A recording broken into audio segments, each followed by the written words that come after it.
Chapter 8. And it came to pass at the end of 20 years, wherein Solomon had built the house of the Lord and his own house, that the cities which Huram had restored to Solomon, Solomon built them, and caused the children of Israel to dwell there. And Solomon went to Hamath Zobah, and prevailed against it. And he built Tadmor in the wilderness, and all the store cities which he built in Hamath. Also he built Beth-horon the upper, and Beth-horon the nether, fenced cities with walls, gates, and bars. And Baalath, and all the store cities that Solomon had, and all the chariot cities, and the cities of the horsemen, and all that Solomon desired to build in Jerusalem, and in Lebanon, and throughout all the land of his dominion. As for all the people that were left of the Hittites, and the Amorites, and the Perizzites, and the Hivites, and the Jebusites, which were not of Israel, but of their children who were left after them in the land, whom the children of Israel consumed not, them did Solomon make to pay tribute until this day. But of the children of Israel did Solomon make no servants for his work, but they were men of war, and chief of his captains, and captains of his chariots and horsemen. And these were the chief of King Solomon's officers, even 250 that bare rule over the people.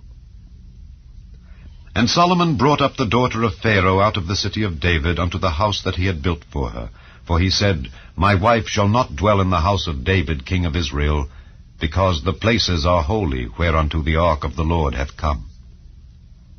Then Solomon offered burnt offerings unto the Lord on the altar of the Lord which he had built before the porch, even after a certain rate every day, offering according to the commandment of Moses on the Sabbaths, and on the new moons, and on the solemn feasts 3 times in the year, even in the feast of unleavened bread, and in the feast of weeks, and in the feast of tabernacles.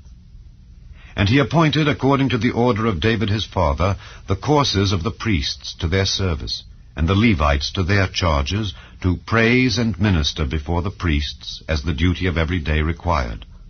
The porters also by their courses at every gate, for so had David the man of God commanded. And they departed not from the commandment of the king unto the priests and Levites concerning any matter or concerning the treasures.